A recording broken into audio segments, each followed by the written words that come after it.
Hello, this is Skylit Lake reading Super Science by That Chicken Dude. Chapter 22 Last Confrontation.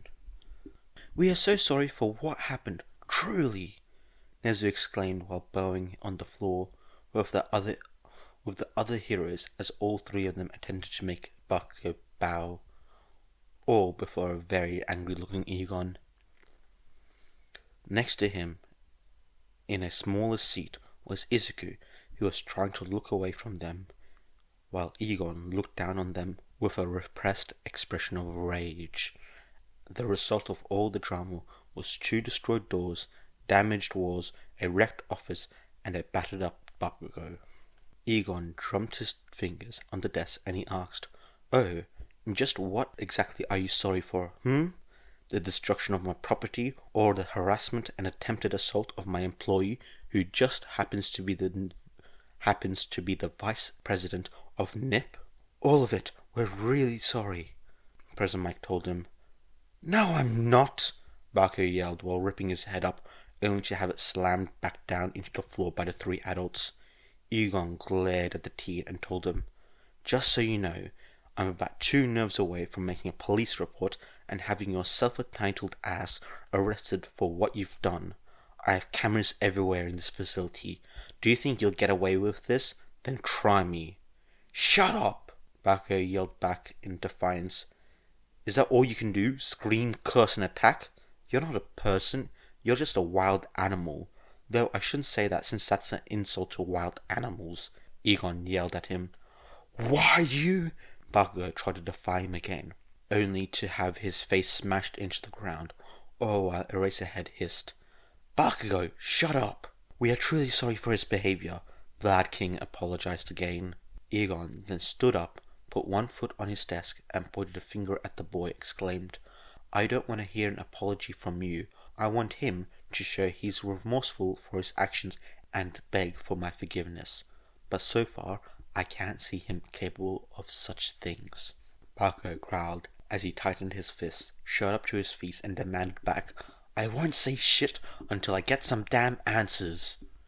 Egon groaned in aggravation as he sat back in his seat and rubbed his temples, and listed off, "Oh, for God's sake, a wolverine can kill an adult moose, the color of the universe is called cosmic latte, apples, peaches, and raspberries are all members of the—" "No, not those answers! I'm talking about him! I want answers from him!" he yelled while pointing at Izuku, who was trying to stay out of it. The 2 of them looked at one another, then Egon looked back at the irritated teen, and then replied, "Well, since you 2 have history, I can see that you would, but that's entirely up to him. After all, no one owes you anything." All eyes were on Izuku as he looked down at the desk. He thought it over a bit, tightened his hand, and told them, "Fine, I'll hear you out, but keep it civil. One more outburst and I'm getting the elephant again."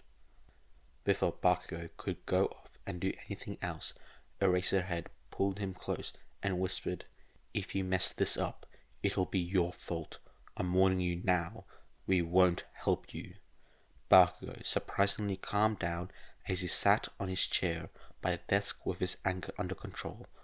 Once everyone else was seated and things were as calm as they could be, Bakugo asked in an aggressive tone, "How the fuck did you get to this position?" "Yeah, I'm a bit curious about that myself. Why is a 16-year-old working as... Why is a 16-year-old working for a 30-year-old adult and as a vice president?" President Mike interjected while narrowing his eyes and leaning right into Egon's face.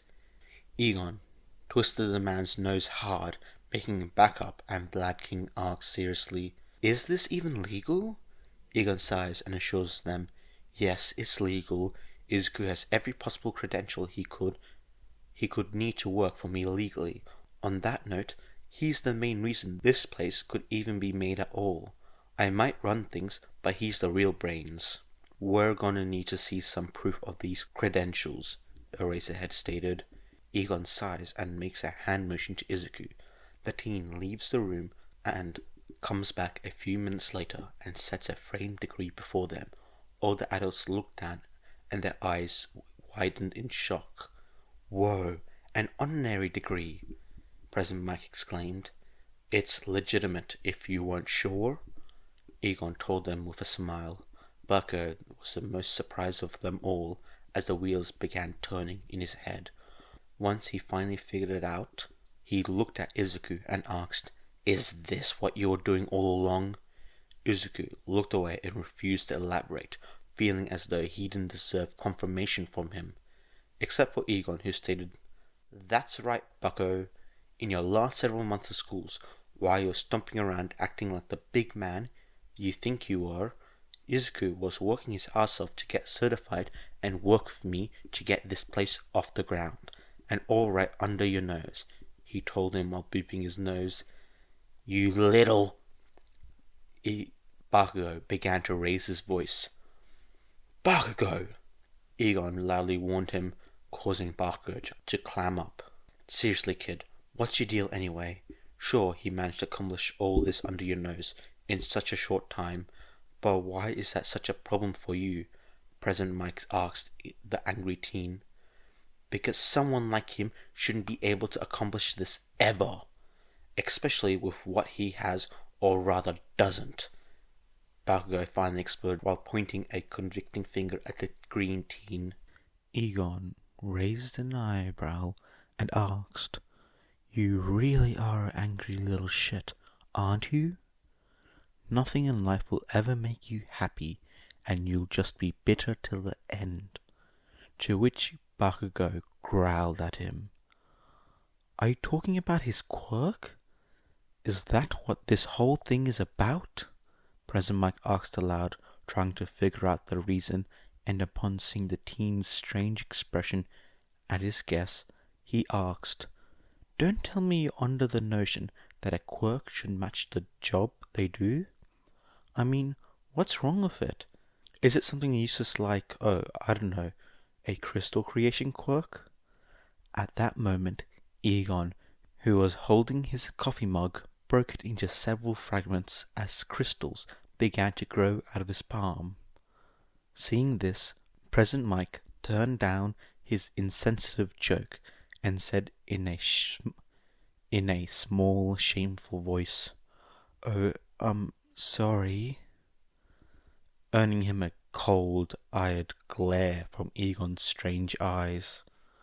"Mike, go stand in that corner," the Razorhead told him, making the man stand up and walk face first into the nearest corner of the room. Egon sighed to regain himself, and told them, "That was my favorite mug. We'll pay for a new one to replace it," Nezu offered. "It's the last thing made by my late mother," Egon replied in an unamused tone. "Oh, then we really can't," Nezu stated, while trying to hide his nerve in his voice. "Mike, stand harder," Eraserhead shouted as the DJ hero pushed himself harder into the corner. Vlad King sighed and asked Bakugo, getting back on track, "You think he can't do and accomplish all that you see because of his quirk?" "I don't think so. I know so. And it's not because of his quirk. It's because he doesn't have one. He's a quirkless loser," Bakugo exposed with a proud shit-eating smile to all of them, making the adults turn their heads to stare at Izuku. The teen turned his gaze away, feeling embarrassed and making the blonde teen smile at seeing his old weakness, only for the adults to feel a sense of dread. As they saw the repressed anger of Egon, who was drumming his finger on his crossed arms, the adults forced Bakugo to sit back down, turn their eyes from the green teen. "Some hero you're training here," Egon told them in a displeasing hum. He then turned his eye to Bakugo and asked, "What exactly does his quirklessness have to do with anything, You realize that quirks are more recent in human history than you think, and people without them created the modern world that you take for granted? He groaned in anger as he rubbed his head and stared at him while stating, "People like you are the whole reason we as a species haven't evolved past violent monkeys." But Bakugo wasn't paying attention to him. Instead, he was directly staring at Izuku, who was still looking away. Their eyes met for a moment, but Izuku looked away with a sour expression, which caused Bakugo to explode once more and yell, "I knew all this time you were looking down on me, weren't you? Admit it." "Bakugo!" Eraserhead tried to stop him. Egon finally loses his temper and commanded, "That's it, Mimikyu, capture mode." Without a moment to spare, the large box behind them opened up, shot out a long sticky tongue which wrapped around the teen and caused him to get pulled into it before anyone could blink. The box snapped shut, licked its lid, and burped. Everyone stood in shocked silence at what they saw and didn't dare to move or speak, until President Mike did and screamed, "What the fuck? You killed him!"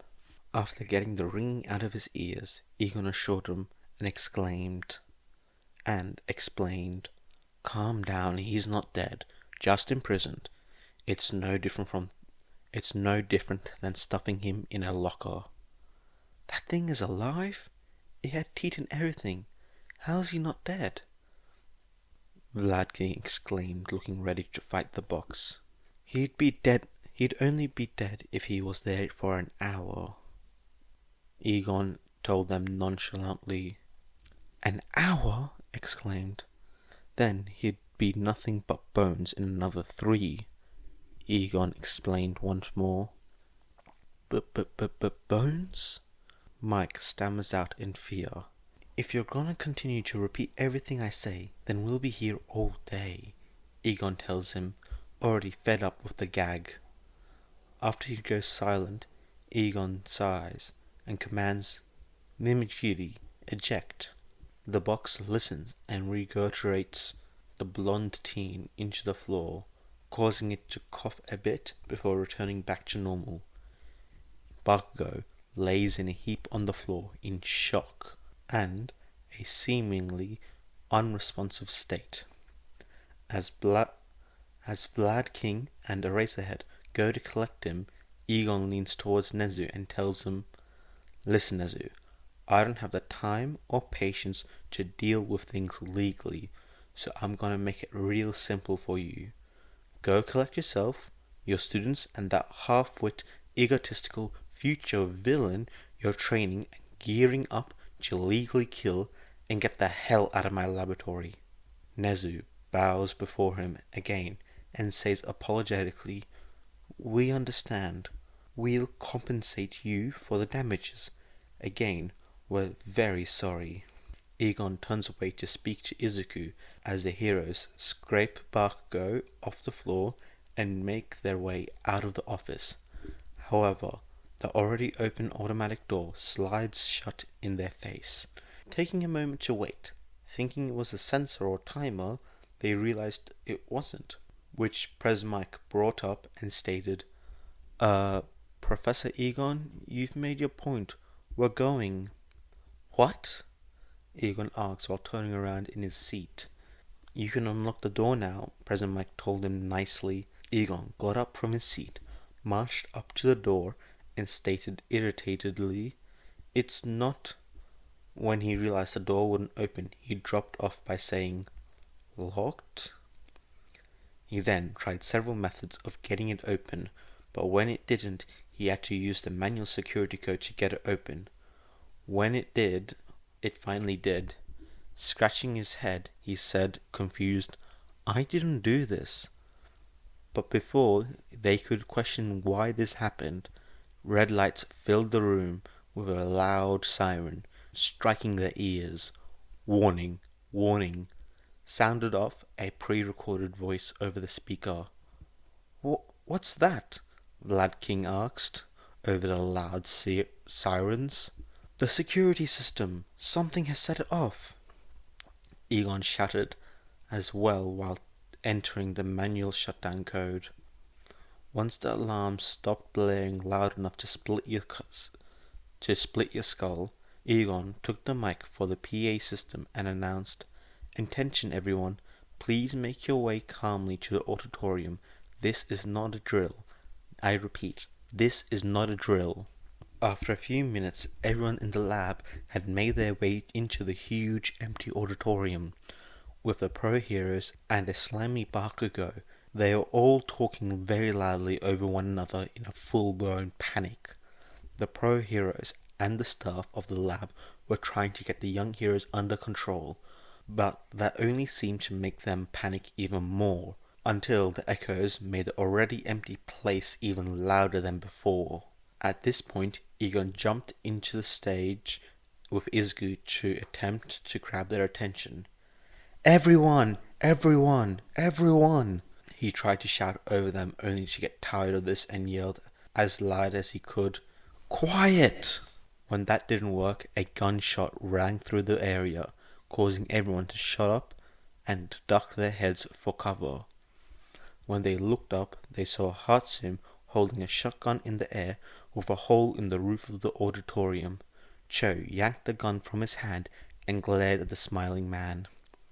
Izuku was the one to speak and cleared his voice while saying, "Thank you, Hatsume." The pink-haired man smiled while giving a thumbs up to Izuku. Izuku told the crowd, "Now then, I know you're very confused as to what is happening, and trust us, we have everything under control. It was just a slight malfunction in the system, so there's no need to panic." The two owners of the auditorium were then befuddled by the sight of the crowd looking not at them, but in their direction. The two of them looked at one another, then behind them, where they saw a small black hole begging to grow. The two of them backed away from it, and off the stage, where the pro heroes joined them in defense. "Professor, is this part of your security system?" Eraserhead asked him. "I was going to ask if it was from you guys," Egon prompted back. A few moments later, the black hole expanded tenfold with glowing yellow eyes. Then a man covered in severed hands, greasy grey hair, red eyes, a scratched-up neck, and shaggy black clothes emerged from it, alongside a whole arm of other weirdly dressed people, and a huge monster. The monster was built like a mountain, wearing ripped pants, black skin, an exposed brain, a yellow beak, and unblinking eyes. The black hole was the last to show himself as a human-like figure, with a head that moved like a flame, yellow eyes, and wearing a bartender suit. The person overhead glared at them and said in a crackling voice, "Hello, heroes!" "Villains!" exclaimed one of the young heroes, making the pros step in front of them and ready for a fight. Hey guys! Hope you enjoyed this video. Sorry about the change in how the chapters were released. Chapter 21 was very long, so I had to split the two up. That left chapter 22 very short. Anyway, the villains have been introduced, a new arc is beginning, and everything's starting to get really excited. Anyway, I hope you enjoyed, and I'll see you later. Bye!